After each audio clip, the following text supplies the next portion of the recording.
Hola, un abrazo, un saludo especial. Me alegra muchísimo darte la bienvenida aquí a mi canal de YouTube, a mi página web, a las redes sociales en general, a los diferentes medios de comunicación que con tanto cariño y tanta benevolencia comparten semanalmente este entremés, a los medios de comunicación en Argentina, en República Dominicana, en Estados Unidos, en España. Un abrazo, un saludo especial. Gracias por compartir conmigo este espacio en este domingo 33º del tiempo ordinario, en donde pues nos acercamos ya a emprender el camino hacia el Adviento. Y para eso vamos avanzando en esta búsqueda de la voz de Dios que nos confía su corazón, su vida, la experiencia del reino. Por eso el texto de hoy está en el capítulo 25, a continuación del texto de la semana pasada. ¿Te acuerdas que hablábamos de las 10 vírgenes? Este es el texto que viene justo después, capítulo 25, versos del 14 al 30. Un texto un poquito largo, te lo proclamo rápidamente. Es también como un hombre que al ausentarse llamó a sus siervos y les encomendó su hacienda. A uno dio 5 talentos, a otro 2 y a otro 1, a cada cual según su capacidad, y se ausentó. Enseguida, el que había recibido 5 talentos se puso a negociar con ellos y ganó otros 5. Igualmente, el que había recibido 2 ganó otros 2. En cambio, el que había recibido 1 se fue, cavó un hoyo en tierra y escondió el dinero de su señor.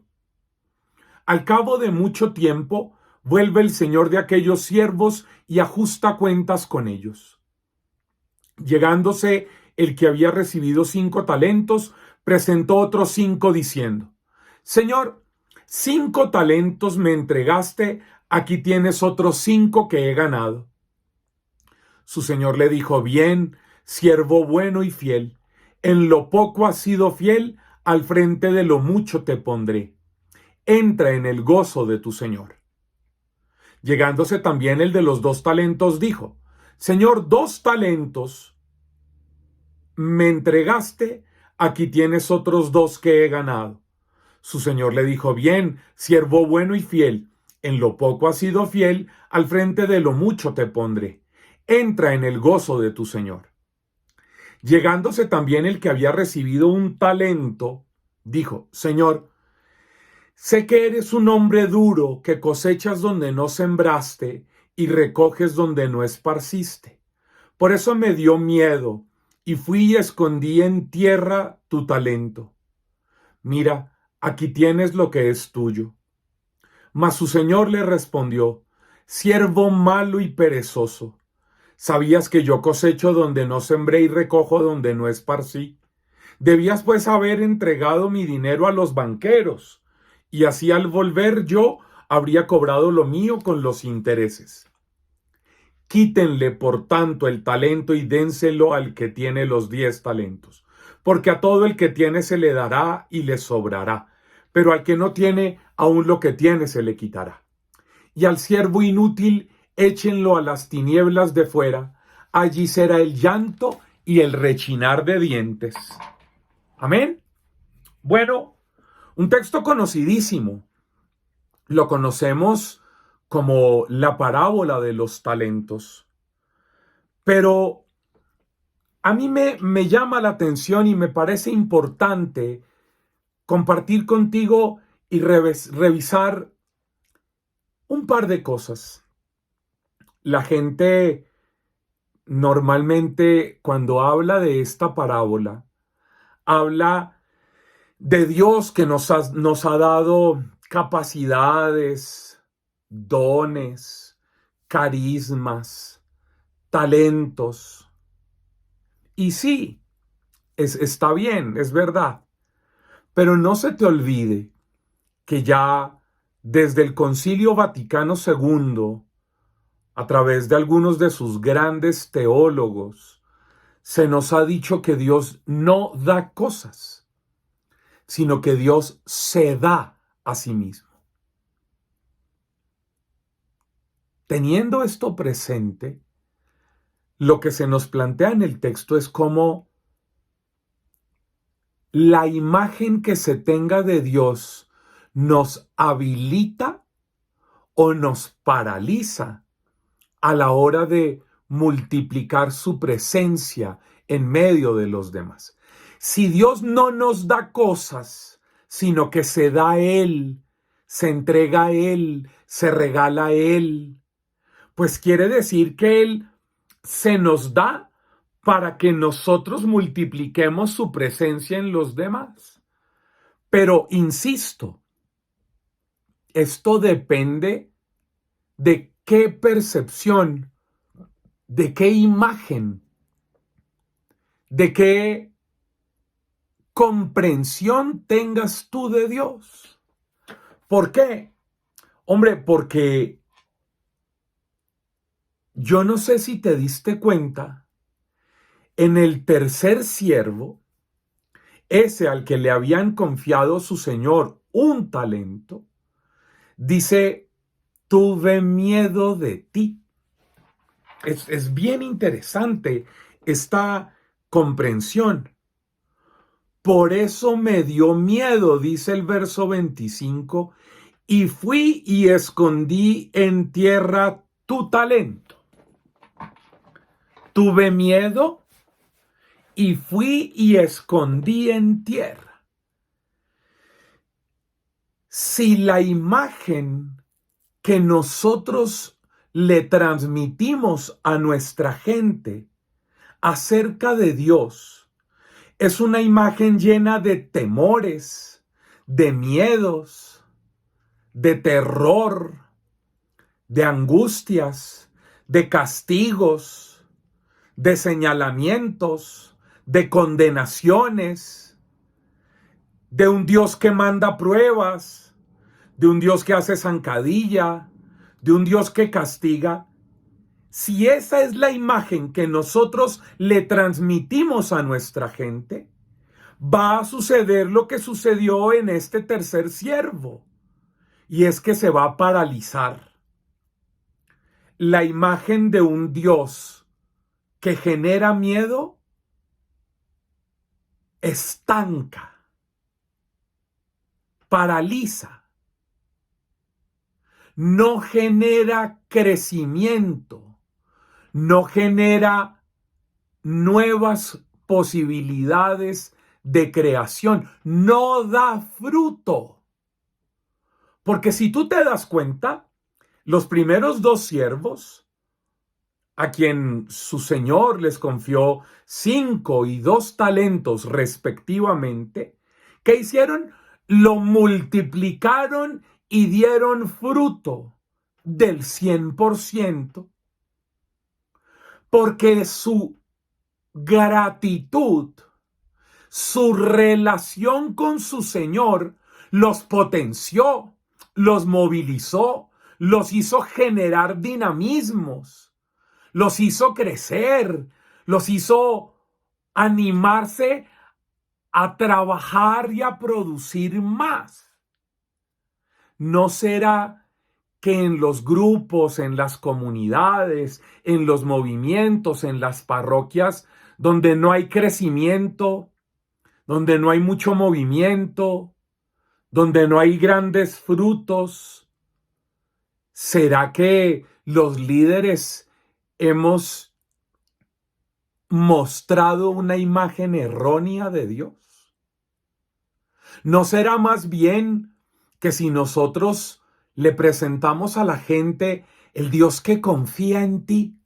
Óyeme, es que el centro de esta parábola está en eso. Dios le confió a sus siervos sus talentos. A uno 5, a otro 2, a otro 1, pero siempre confía. Siempre confía dándosenos, entregándosenos, poniéndose en nuestras manos. El todo amoroso en su poder se confía poniéndose en tus manos, poniendo en tus manos la experiencia del reino para que tú seas capaz de multiplicarlo. Oye, ¿sabes cuál es la verdadera fe que nos plantea el texto? Hay una simbiosis, hay un dinamismo maravilloso de la fe en este texto. La iniciativa de la primera fe es Dios creyendo en ti. En ti, tú, no sé dónde estás, no sé quién eres, no sé desde dónde me ves, no sé cómo te llamas, pero te llames como te llames, Dios confía en ti.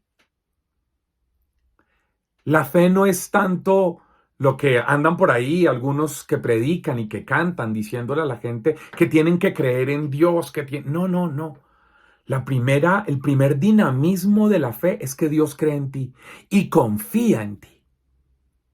El Dios que cree y confía en ti se da, se entrega en tus manos, en tu vida, en tu historia, en tu corazón, en tu caminar, en lo que vas viviendo, en lo que tú vas construyendo. Él cree en ti y por eso te confía su presencia, su amor, su piedad, su misericordia, su bondad. Y cuando alguien experimenta esa confianza, esa credibilidad, esa fe de Dios hacia esa persona, pues eso lo moviliza interiormente y se nota que estos siervos se empoderan de su propia vida, se empoderan de su historia, salen, negocian, trabajan, producen, multiplican, dan fruto. ¿Será que nuestra gente en nuestros grupos y comunidades vive así? Si no vive así, es porque les falta la primera buena nueva y la primera gran experiencia del señorío del reino. Y es saber que Dios confía en ellos. A pesar de sus historias, a pesar de su pecado, a pesar de sus fracasos. Óyeme, yo no sé quién eres tú, no sé lo que estás viviendo. Pero quiero decirte, en este 33º domingo del tiempo ordinario, Dios cree en ti. Dios confía en ti. A pesar de todas las vainas que hayas vivido, de tus errores, de tus metidas de pata, de tus equivocaciones, de tu pecado, a pesar de cualquier cosa que hayas pasado, Dios confía en ti, Dios cree en ti. Dios te ama tan profundamente que vuelve a confiar en ti. Es que estamos leyendo en esta parábola una cosa maravillosa y es Dios que se pone en manos de. Pero insisto con lo que dije al comienzo. Cuidado con la imagen que tengas de Dios. Porque el tercer siervo, en quien Dios también creyó, en quien Dios también confió, parece que ese había sido adoctrinado, catequizado, enseñado, formado, deformado, de una muy mala manera. Porque lo que tenía era una comprensión terrorífica, miedosa, atemorizante de Dios. Y eso lo paralizó. Dos comprensiones, dos maneras de ver las cosas, Dios que confía, Dios que cree en ti y Dios que te dice ánimo, porque al que tiene se le dará y le abundará. Tendrás más, tendrás más. Pero el que no tiene esa comprensión de Dios, hasta lo poquito que tiene se le va a quitar. Qué importante comprender en profundidad el texto del Evangelio de hoy para poder transformar nuestra predicación, nuestras canciones, nuestra oración, nuestra catequesis, nuestra enseñanza. A los amigos sacerdotes que me ven, a quienes los admiro, los quiero, los respeto, los valoro tanto, que con frecuencia me escriben pidiéndome que les ayude compartiéndoles este sencillo entremés, pilas con sus homilías y con el rostro de Dios que le estamos dando a nuestra gente. Si queremos que el reino se multiplique, que crezca, que hayan frutos, hay que ayudar a la gente a tener otra mirada de Dios, de sí mismo y de lo que cada uno va viviendo en su propia realidad desde la experiencia del reino. Nos vemos la próxima semana.